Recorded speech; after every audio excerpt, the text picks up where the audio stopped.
Wonder why the bottom side of the driveway is washed out.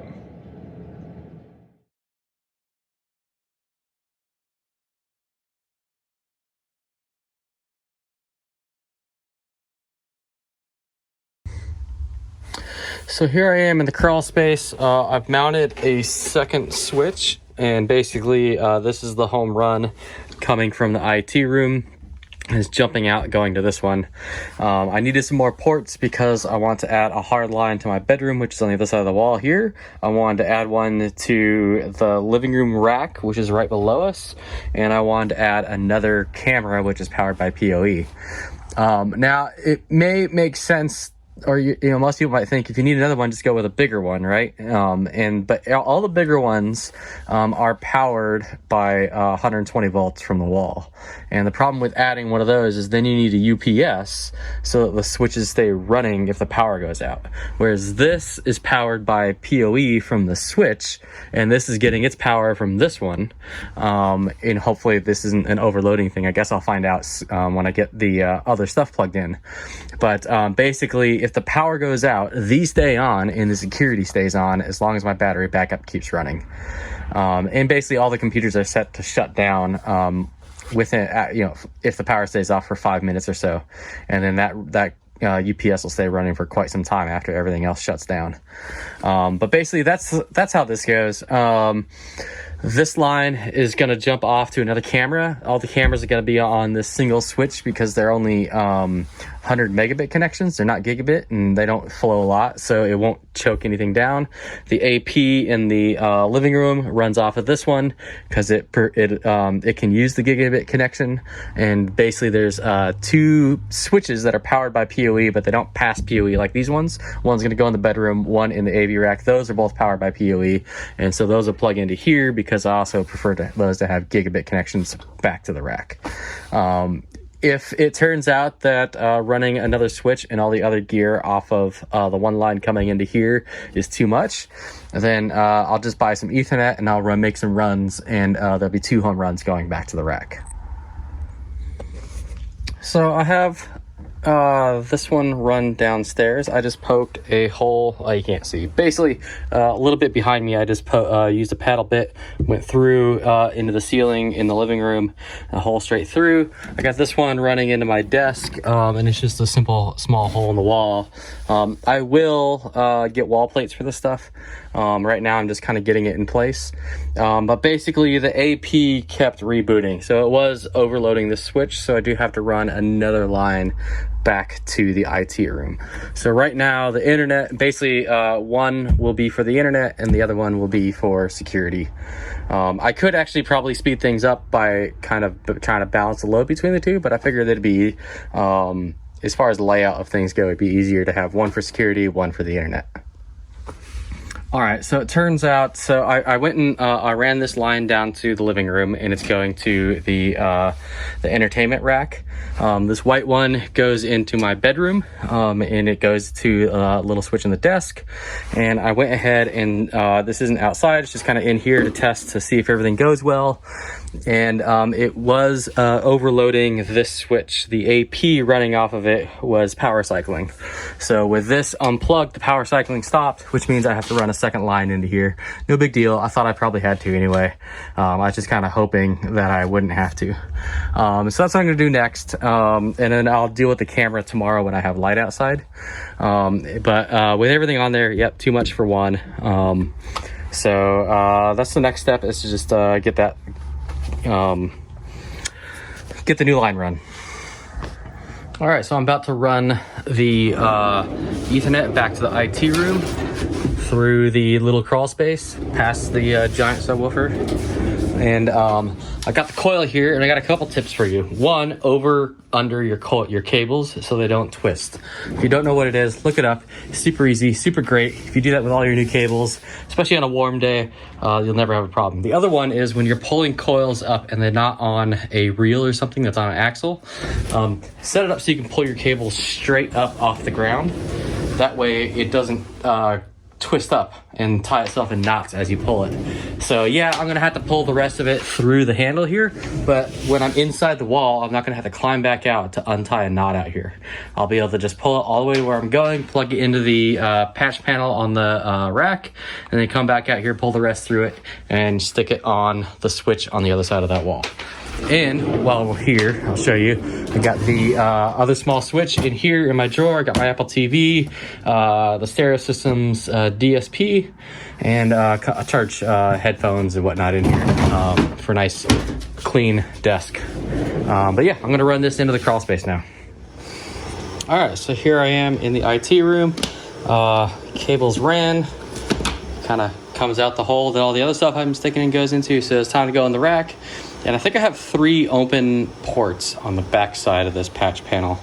And then I coiled up about 5 feet and I tucked it in the rafter underneath here where all the extra slack from these cables is.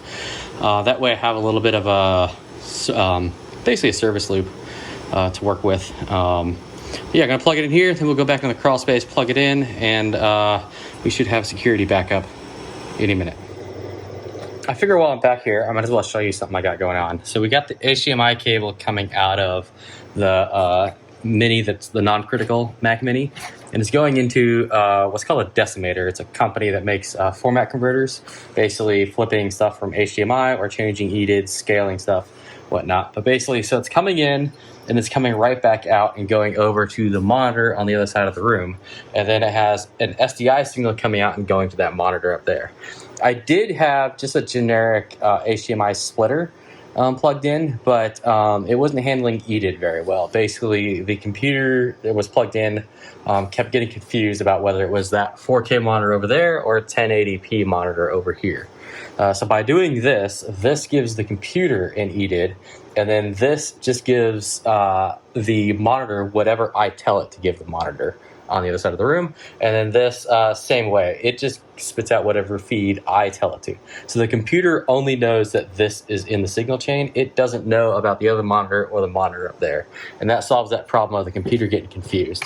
And it's also powered by USB, so it's programmed with an app on the computer. So I just have it powered by the computer itself, and so anytime if I need to change it, I can just remote desktop into that computer, do what I need to do, and I'm set. All right, so there we go. Now both of them have a home run back to the switch. I'm gonna go into the software and rename this one cameras, rename this one internet, and basically, or something along that line. But basically, before it was just, I'd initially named them 1 and 2.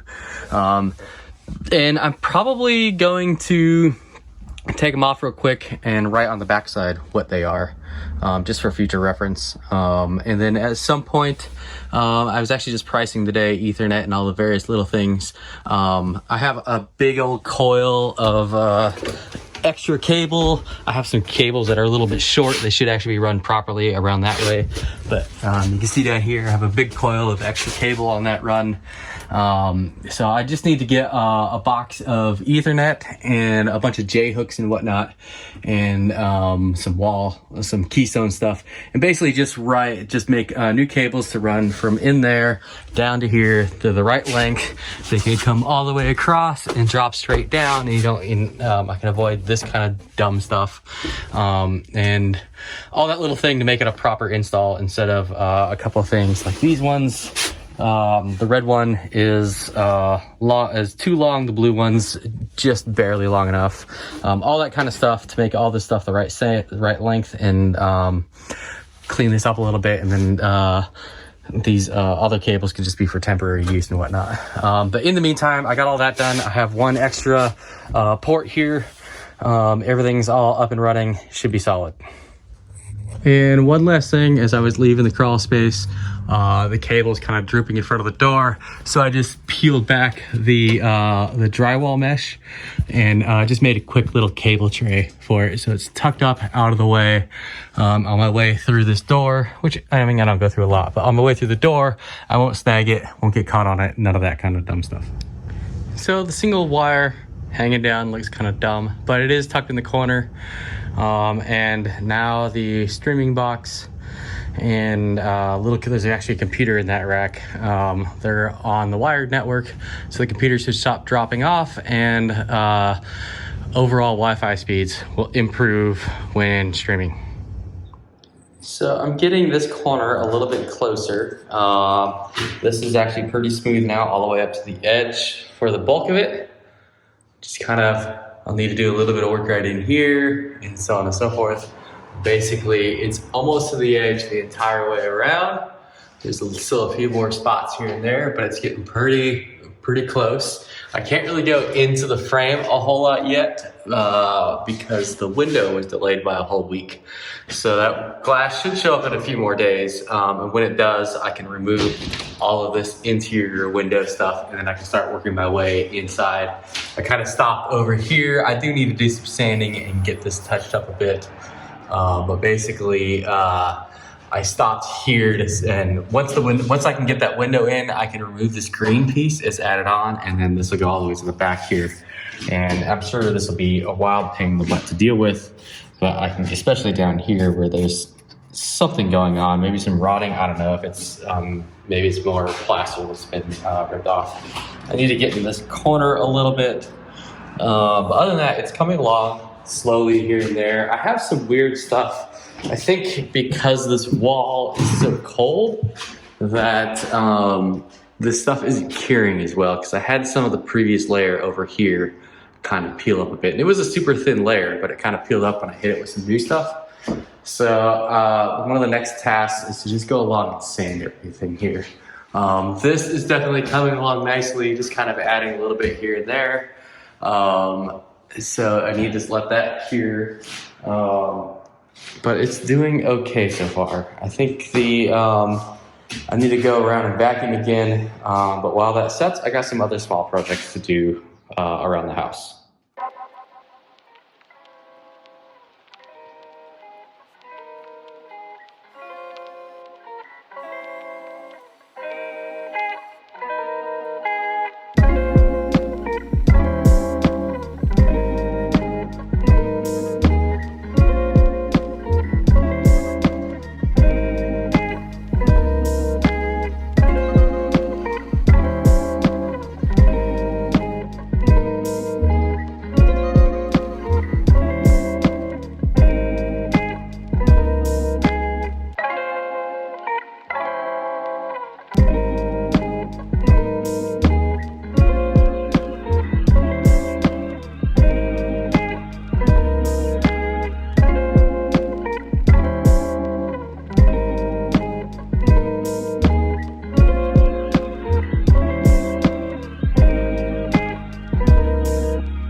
All right, so the heater's up on the wall. I didn't have to cut up the shelf too much.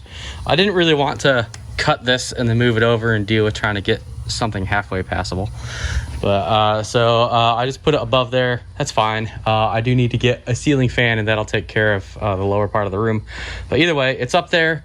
As you saw, I used the level, but it doesn't look level. So that's just the way things go around here. But that's where it'll go. The floor is cleaned up. There's no worry about tipping it over or anything. I probably should just grab some scraps from outside and just build something small to just kind of go around and protect that line there. But I'll probably do that another day. And that may be tomorrow. Who knows? But that's it for this part of the project today. I'll find something else to do. Since I had the drill and paddle bit out doing the camera, I figured I'd go ahead and poke a hole in there and run that cable so you can't see it anymore. So now it's all nice and tucked up. And while I was up there on the ladder, it's crazy hot up there compared to down here. So I think maybe then my next thing is to run down to the store and pick up a ceiling fan and get that crazy ass hot air moving around.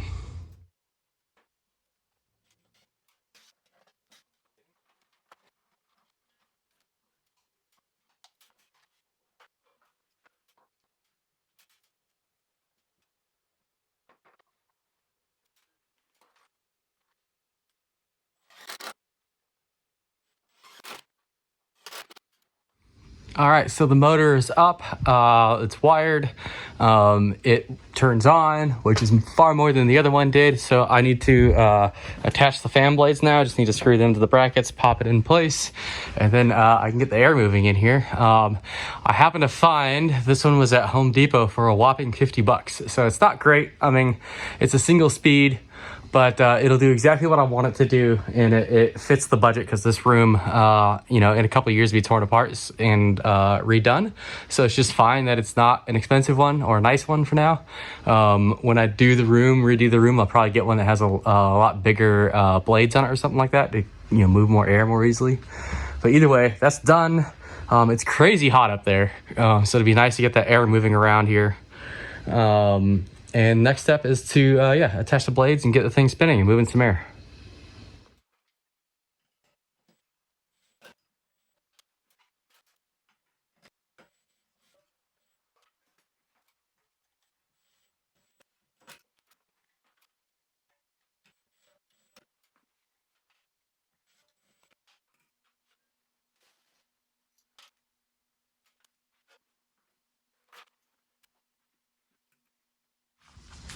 So there we go. The fan is up. It's not anything special for a fan. It's literally the cheapest fan Home Depot had in stock. It was $50, I think. But that's gonna last long enough to till it's time to remodel this whole room, and that's all it needs to do. It's already moving enough air that if you stand directly underneath it, it's significantly hotter than if you stand just a few feet back. So that should even out the temperature in here. It should get a little more air moving into the kitchen and whatnot, and kind of even that out just a little bit more, which it doesn't need a lot, just a little bit. So it should make everything much more comfortable. And with this up off the ground, it won't heat up down below as much. So the fan moving the air will help with that. Now, a little other small project is we had, I think it may be this guy back here in this house right back here. I don't, but a few weeks back, I had somebody walking through the property and stuff. So I took the grills out of here because I couldn't find a chain. And I put the gate back up, and I just used them to lock the gate with some padlocks and stuff, but now it's a wild pain in the ass to get through it. So while I was at the store, I picked up some chains, or a chain, and I'm gonna actually put a chain around there, move the lock over to that, and then that'll be much easier to get through there.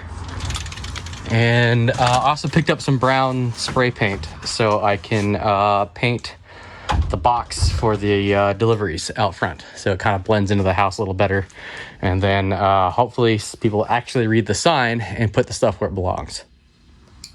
So you've seen me use this tool twice today. It actually should have a little bar going through this T, so you have some more leverage when you're turning it. But basically, this is a plumbing tool. This is actually for reaching up in behind your sink and grabbing onto the joints there. This head here swivels back and forth. And this is a spring-loaded arm, so it doesn't matter what size fitting you have. You can pop it on there and grab it, and just by pulling it this direction, it grabs onto the fitting, and you can turn it. And that's how you get up in behind sinks and all that stuff to attach and detach your fittings. Obviously, it's a lot easier to detach than attach, but as you saw, it comes in use. It comes in handy for some other things. And that hook I pulled out of there is a pretty beefy one, which oddly I thought was a weird way of hanging a fan. But basically, this pulley was inside the hook, and the fan. You see here, the axle just snaps into that hole there, and the fan hangs there. Kind of actually clever, kind of neat. But I'm going to take that hook that was in the ceiling, and it's about the perfect size for reattaching the service line on the other side of the house over there. So that'll be a project. Maybe it'll be warm enough tomorrow to climb up on the roof and attach that service line back where it's supposed to go. In the meantime, I'm generating quite a bit of trash this week. And last week, all the light fixtures. So I probably need to borrow the pickup from work and just go to the dump one day and get rid of a whole bunch of the stuff, because a lot of it isn't for the trash man. Although the trash man did take the rest of the heater last week. So, I mean, maybe I can get lucky and do something like that. Or maybe I could get up really early and give them $20-$40 or something to take all my extra trash. I don't know. Remember this little light that was hanging up over there and had the little nature scene in it? I put it in this pile isn't all trash. The product boxes are going out to the garage, but I put it over here so it can go out to the trash. And then I realized I have a purpose for that light. If you go into the living room, this corner here looks terrible with the lamp sitting there, blah, blah, blah. The lighting's awful. So maybe I can gut the light and just put the fixture hanging up in there, and then have some more even light when everything's on over here. Throw another bulb in that matches those, and this could look significantly better. So I pulled the housing off of here, and then the actual functional parts of the switch were able to pull out, so I can just detach them, and then pull the wire out and pull the silly chain off the wire. And then I got to detach the little mountain there from the wood here, and then I can see if I can do something with this. All right, so I was able to remove all that stuff, remove the chain, reassemble the fixture, and now I'm just gonna plug a light into it and kind of hang it up there just by hand and see what it looks like, and if it looks like it's worth putting any more calories into this silly little project. All right, so that actually works out okay. I need to change the color temperature, which is totally possible because that's a smart light, smart bulb up there. Those ones are dumb, but that one's smart. So yeah, change the color temperature and just tuck that wire in a little better so you don't see it. And then I can put the shelf back in, and the lamp can go somewhere else and do something else. And that's a nice little cleaner look. So I was walking through the room out there, and by the way, you can see the broken bricks right here. They just kind of split off and fall off. That's why this chimney has to go. But another thing is, you see that steel plate there? I was walking through the room in here, and I felt a draft, cold air on my feet, and it's coming from that vent. And if you look in it, I don't know if this will show up on camera, but yeah, you can see light through there. So with you being able to see light through there, I need to block this up to keep some of the air from coming through. Maybe just a piece of wood right here in this part of it, and it'll make it a little less drafty and a little better in this house.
All right, so you saw me do some more mud.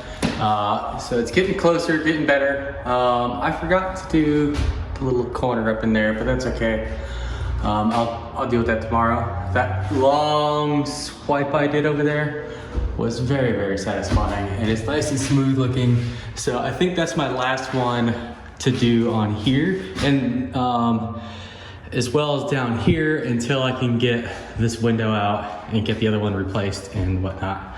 Also, I took the all the hardware in to be bead blasted, so I should get that back this week as well. But I can put these windows back together, and I do need to paint the frames of the windows while I have it on out here. Also, because I broke so many pieces of glass in the other room, I think instead of trying to pull the glass when I replace this putty, I think what I'm going to do is pull all the putty I can and not pull the glass, and then just replace that putty and leave the glass in place. And then I won't have this house full of broken glass all over the place. But yeah, so I did the closets. The next step is I need to scrape around on the ceiling. There's some cracks.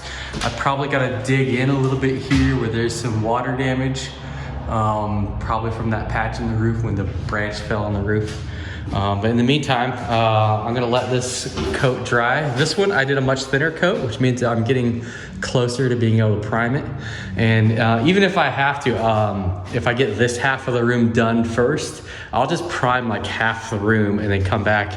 And when I get done with this window, then I can prime the other half. Because once I prime it, I'm gonna see more flaws in the wall, just like when I did the other room over there.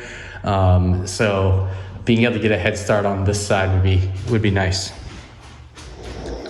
So around mid-morning today, I heard some beeping coming from the room up here, and the lights on this one were going nuts, and it turns out one of the drives had failed. It's a RAID 5 array, so it didn't lose any data, but this is a whole nother backup, and it's much larger.